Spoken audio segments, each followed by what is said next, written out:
नमस्कार, स्वागत है आपका उत्तर मागे प्रदेश में। मैं हूं अवधेश। उत्तर प्रदेश को आज उन 51 लाख से ज्यादा प्रश्नोत्तरों का परिणाम मिल गया जो बोर्ड परीक्षा में छात्र छात्राओं ने लिखे थे। परीक्षा हुई, रिजल्ट आ गया। खासतौर से इंटर की बात करें तो 74% से ज्यादा छात्र छात्राओं ने कामयाबी हासिल कर ली। अब आज का सवाल इससे आगे का है। सवाल यह कि इंटर पास करने के बाद क्या, कैसे और कहां। जी हां, उत्तर मांग रहा है प्रदेश की उच्च शिक्षा की चुनौतियों से इंटर पास किए हुए नौजवान कैसे निपटें, नौकरी की राह उनके लिए आगे की क्या होगी और सुरक्षित भविष्य में वो कैसे करें प्रवेश। यही उत्तर मांग रहा है आज प्रदेश। आ गए हाई स्कूल इंटरमीडिएट के रिजल्ट, आ गए सामने टॉपर्स के नाम। हाई स्कूल में 83.3% छात्र छात्राएं पास, इंटर में 74.63% की पूरी हुई आस। टॉपर्स को मिलेगी आर्थिक मदद, घर तक जाएगी सड़क। लेकिन इंटर पास करने के बाद नौजवानों के सामने बड़ी चुनौती। कैसे मिले बेहतर उच्च शिक्षा, कैसे बने बेहतर भविष्य, कैसे मिले बेहतर कॉलेज में एडमिशन, कैसे भरें महंगी फीस। ग्रेजुएशन के बाद कैसे मिलेगी नौकरी, कैसे मिटेगी बेरोजगारी वाली टीस। ग्रेजुएशन के बाद कैसे मिलेगी नौकरी, कैसे मिटेगी बेरोजगारी वाली टीस। मेहनत लाई रंग, अब कैसे हो सुरक्षित भविष्य में प्रवेश। उत्तर मांगे प्रदेश। तो आज ये उत्तर मांगना बहुत जरूरी है। सीधे मेहमानों का ही रुख करते हैं। हमारे साथ जुड़ गए हैं डॉक्टर आरपी मिश्रा, प्रवक्ता उत्तर प्रदेश माध्यमिक शिक्षा संघ, मनोज मिश्रा जी, प्रवक्ता बीजेपी, विनोद बंसल, नेता कांग्रेस, प्रयागराज से सेकंड टॉपर प्रांजल सिंह हमारे साथ जुड़ गए हैं। और इस सवाल जवाब के सिलसिले को आगे हम बढ़ाते हैं। सबसे पहले प्रांजल, आपके पास आ रहे हैं। बहुत बधाई, बहुत शुभकामनाएं, एक बड़ी कामयाबी आपने हासिल की। आगे की राह क्या सोच रखी आपने? यहां तक की बात तो हो गई। हाँ सर, आगे सर हम दिल्ली यूनिवर्सिटी से सब बीए करना चाहते हैं जी, और फिर उसके बाद सर यूपीएससी की तैयारी करना चाहते हैं। ठीक है प्रांजल, लेकिन पढ़ाई लिखाई के इस दौर में जिस तरीके से कंपटीशन बढ़ा है, तमाम चीजें हैं, अगर अच्छा कॉलेज मिल जाए तो महंगी फीस हो जाती है, आप ग्रेजुएशन कर लीजिए तो नौकरी का संकट आ जाता है, यूपीएससी की तैयारी भी लोहे की चने के बराबर मानी जाती है। ये तमाम चीज़ें हाई स्कूल और इंटर की पढ़ाई के दौरान आपके दिमाग में थी क्या कि आगे की चुनौती और कठिन है, इंटर के आगे और मुसीबतें हैं? हाँ सर, हम क्लास 9 से ये एम बना लिए थे कि मुझे यूपीएससी की तैयारी करनी है, तो उसी हिसाब से प्रिपरेशन कर रहे थे। एनसीईआरटी जब कोर्स लागू हो गया तो अभी बल्कि हैप्पीनेस हुई कि क्योंकि एनसीईआरटी तो पढ़ना ही पड़ता है, तो एनसीईआरटी इसमें भी आ गया तो और अच्छा हो गया जी। और फिर आगे से बीए करने से कुछ आर्ट्स सब्जेक्ट से और हेल्पफुल होगा। इतना इजी तो नहीं होगा यूपीएससी, लेकिन हार्ड वर्क करेंगे तो बिल्कुल आगे कामयाबी मिलेगी। प्रांजल, आपसे ये भी जानना चाहेंगे कि ये जो आपने पूरा लक्ष्य बनाया कि यूपीएससी तक आपको पहुंचना है, क्या आपने ये भी लक्ष्य बनाया था कि इंटर में टॉप करना है? और पढ़ाई किस तरीके से होती थी आपकी, कितने घंटे तक होती थी, कहाँ से पढ़ाई की आपने? नहीं सर, ये तो एम नहीं बना था कि इंटर टॉप करना। हाँ, बस हार्ड वर्क करते थे। पेरेंट्स हमेशा कहते रहते थे कि रिजल्ट्स की टेंशन मत लो, रिजल्ट्स किसी का फ्यूचर डिसाइड। बिल्कुल, रिजल्ट्स किसी के फ्यूचर डिसाइड नहीं करते, मेहनत इंसान करता है। और अब आगे की बात हम करते हैं कि आगे किस तरीके से तस्वीरें बने।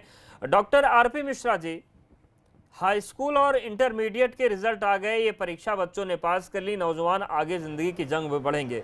लेकिन यहां से उनके जीवन का वो चरण शुरू होता है जिसमें बहुत ज़्यादा कंपटीशन है, बहुत ज़्यादा मेहनत है और आगे की राह जो बहुत है वो कठिन है। इसके आगे किस तरीके से आप लोग देखते हैं, बच्चों को क्या करना चाहिए? निश्चित रूप से पहले तो सभी बच्चों को बधाई, उनको उज्जवल भविष्य की हार्दिक शुभकामनाएं जिन्होंने सफलता प्राप्त की है। ये वास्तव में एक गंभीर विषय है क्योंकि आज भी अनएम्प्लॉयमेंट बहुत है, बेरोजगारी बहुत है। यहाँ पर पहले तो कंपटीशन होगा, प्रवेश के लिए मारामारी होगी कि प्रवेश के लिए अगर विद्यालय हैं जो सेल्फ फाइनेंस वाले, उनकी फ़ीस बहुत ज़्यादा होती है। सरकारी विद्यालयों में उतनी जगह नहीं है। बच्चे जो पहुंचेंगे ग्रेजुएशन में या उसके एडमिशन लेंगे तो एक सबसे बड़ी समस्या होती है कि उनको, अगर ग्रामीण परिवेश के बच्चे, बहुत से इसमें टॉपर भी हैं, उन्होंने अच्छे मार्क्स लाए हैं, तो स्वाभाविक है कि वो चाहेंगे कि उनका प्रवेश हो। लेकिन अगर सरकारी विद्यालयों में जगह नहीं, प्रवेश नहीं हो पाता है, तो सेल्फ फाइनेंस कॉलेज में बहुत ज़्यादा फीस है। सरकार को इस दिशा में सोच करके भी कुछ करना चाहिए।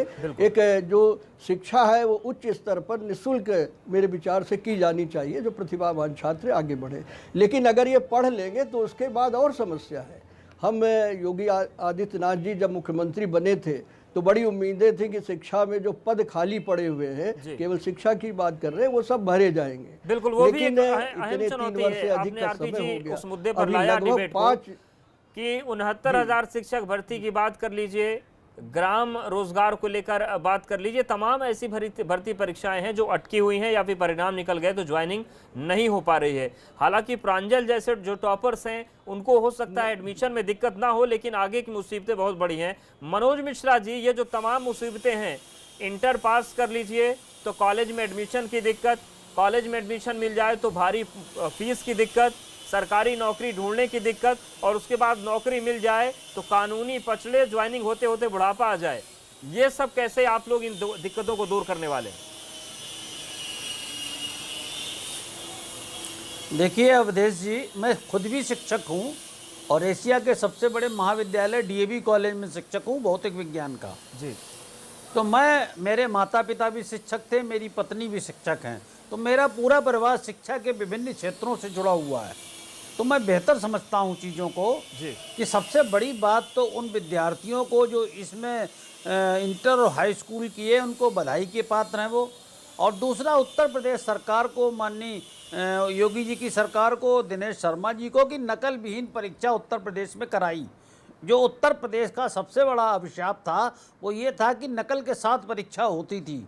और ये कहना जरूरी नहीं है, लेकिन ये कह देता हूँ कि श्रीमान मुलायम सिंह जी ने नकल की प्रथा उत्तर प्रदेश में डाली, और उत्तर प्रदेश बोर्ड जो प्रश्न चिन्ह के घेरे में आया वो श्रीमान मुलायम सिंह जी, अखिलेश यादव जी, इनके पीरियड में आया।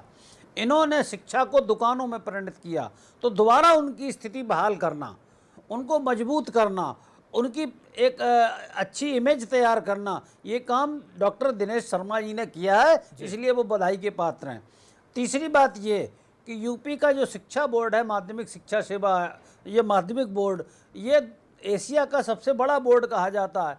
आपने बताया कि 51 लाख छात्रों ने परीक्षा दी, तो इस आपदा काल में जब विश्वविद्यालय खुल नहीं पा रहे, इंजीनियरिंग कॉलेज खुल नहीं पा रहे, प्रबंधन कॉलेज खुल नहीं पा रहे, तब ये रिजल्ट निकाल देना, इस बात की भी बहुत तारीफ की जानी चाहिए, योगी सरकार की, दिनेश शर्मा जी की, शिक्षकों की, और यहाँ के अभिभावकों की, सबकी तारीफ की जानी चाहिए। ठीक है, तारीफ तो होनी चाहिए, लेकिन नकारात्मकता में से सकारात्मकता नकारात्मकता वाली बात तो नहीं है, लेकिन फिर भी जो हम लगातार दिखा रहे हैं कि ये सफर आसान नहीं है। लेकिन अब बच्चों को आगे क्या करे, खासतौर से इंटर पास करने वाले नौजवानों का भविष्य क्या होगा? विनोद बंसल जी, सवाल ये है जी, ठीक है, अपनी बात पूरी कर लीजिए।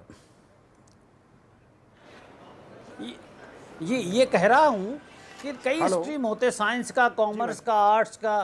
तो अभी एक बच्चे ने, जो प्रांजल है जिसने बात करी, तो वो जो कह रहा था कि वो सिविल सर्विसेज करेगा, ऐसे ही विभिन्न आयाम हैं, कुछ इंजीनियरिंग करेंगे, बिल्कुल। लेकिन इंजीनियरिंग और डॉक्टरी की बात कर लेते हैं, फीस कितनी बड़ी अड़चनों की छिपी नहीं है। मेरठ का रुख कर लेते हैं, बलराम हमारे साथ जुड़े हैं, उनके साथ 2 टॉपर्स जुड़े हुए हैं हमारे साथ, रिया हैं और जो इंटरमीडिएट के टॉपर है वो भी हैं। बलराम, आपके पास आना चाहते हैं और टॉपर्स की जो कहानी है वो भी समझना चाहते हैं, और सबसे महत्वपूर्ण बात ये कि आगे का जो सफर होने वाला है उसके बारे में वो क्या सोचते हैं, आगे की उन्होंने क्या सोच रखा है?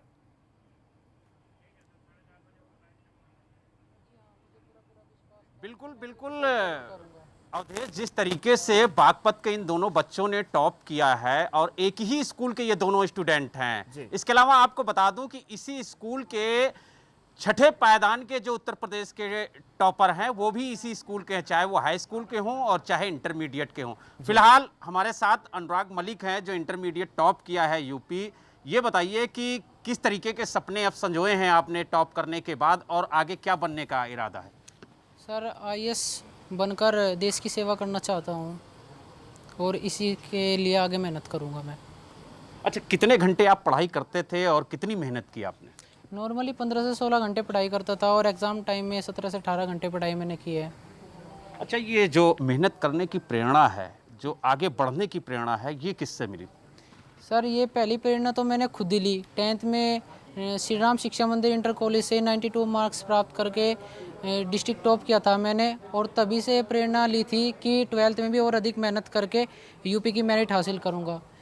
और पिछले साल ही हमारी कॉलेज की छात्रा तनु तोमर ने भी टॉप किया, तो उससे मेरी प्रेरणा को और अधिक बल मिला कि मैं भी यूपी टॉप कर सकता हूं, और मैंने मेहनत की इसकी। अच्छा, जब आप 16-16, 17-17 घंटे आप बता रहे हैं कि पढ़ाई करते थे, उस वक्त पेरेंट्स का कितना सपोर्ट मिला आपको?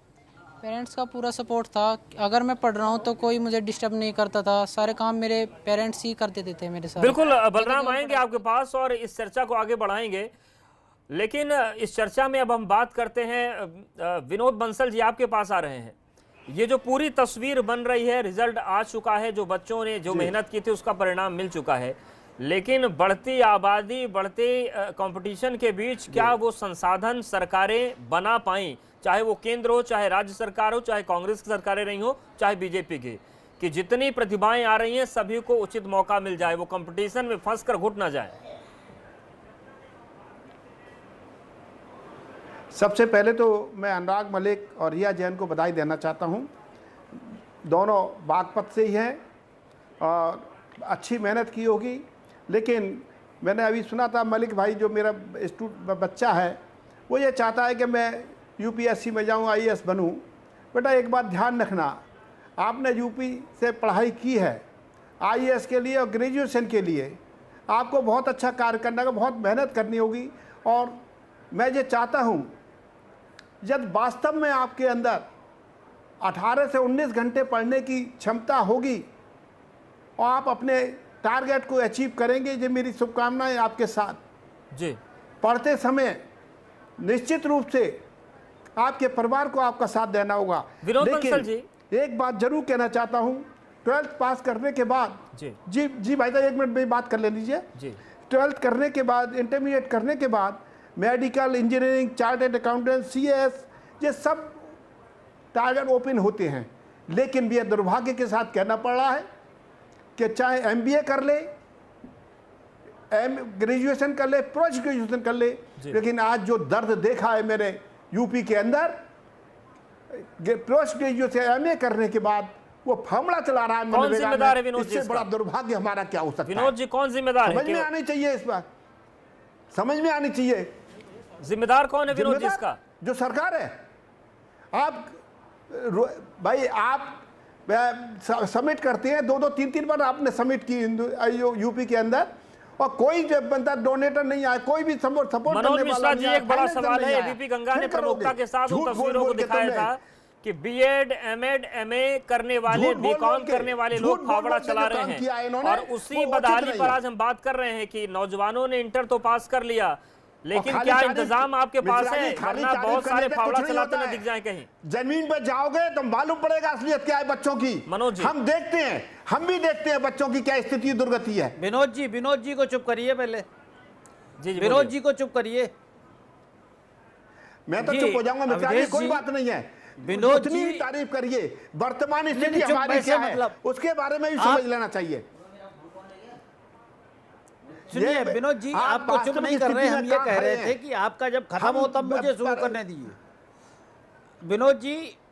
विनोद जी पहले आप बोलिए, इसके बाद हम बोलते हैं। हम ये कह रहे थे, आप बात नहीं समझ पाए। जब आपको, ठीक है सर, कोई बात नहीं, मनोज जी अपनी बात पूरी करिए। जी, आपको सरकार के साथ जाना है मान्यवर, तो मैं कुछ नहीं कर सकता।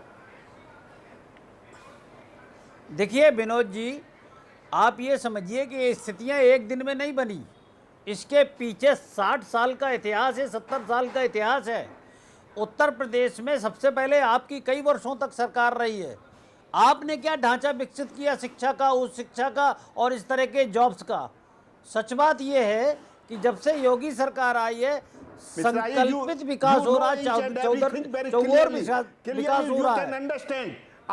आप विनोद जी आप खुद विचार करिए कि आप खुद विचार करिए कि आप 10 वर्ष केंद्र में अभी यूपीए गवर्नमेंट रही करता है और आप विकास आपने विकास सिलेक्ट हुए। देखिए आपने शिक्षा के क्षेत्र में क्या विकास किया ये प्रश्न बना हुआ है कि हम काम करेंगे वो काम करेंगे। आप पूछ लीजिएगा आप राजनीतिक बात कर रहे हैं, आप सही बात नहीं कर रहे हैं। अगर जिम्मेदारी माननी है तो दोनों को जिम्मेदारी माननी होगी, आपको ज्यादा माननी होगी क्योंकि आपकी सरकार केंद्र में कई वर्षों तक रही और प्रदेश में तो ज्यादातर समय तक रही। आप ये सही मानिए। अरे हम कह रहे हैं उत्तर प्रदेश के संदर्भ में कहना होगा कि 70 वर्षों में लगभग 63-64 वर्ष दूसरे दलों की सरकार रही है और इस विकास के लिए जिम्मेदारी 63-64-65 वर्षों तक उन दलों की है जो यहाँ पर सरकार में रहे। उसमें आपकी भी सरकार है, श्रीमान मुलायम सिंह की भी सरकार है, अखिलेश की भी सरकार है, मायावती की भी सरकार है। हमारे प्रधानमंत्री क्या कहते थे? आप मजदूरों की बात कहाँ गई? आप खुद राजनीति, आप बहस को डिरेल कर रहे हैं।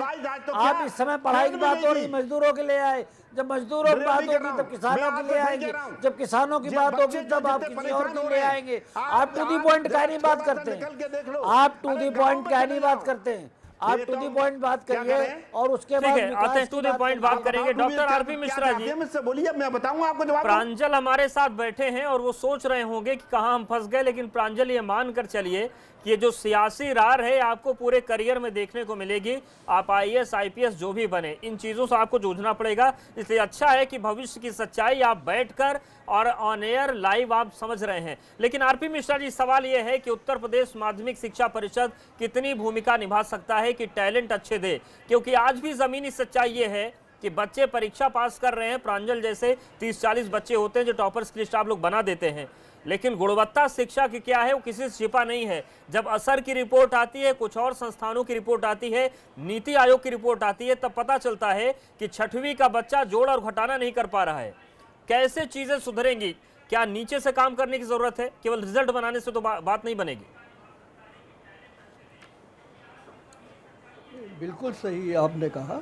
मैं एक बात क्योंकि जो शिक्षा में है, शिक्षकों की कमी है, विनोद जी आते हैं जो गुणवत्तापरक शिक्षा दे सकते हैं। गुणवत्तापरक शिक्षा देने के लिए शिक्षकों की आवश्यकता है। एक बात पूछना और चाहता हूं, प्रदेश के चाहे प्राथमिक हो, चाहे माध्यमिक हो, चाहे उच्च शिक्षा हो, तीनों उसमें चाहे वो प्राथमिक, माध्यमिक और उच्च शिक्षा में शिक्षकों की कमी है। लगभग 5 लाख शिक्षक आज भी प्रदेश के में कमी है। तो गुणवत्तापरक शिक्षा कैसे होगी?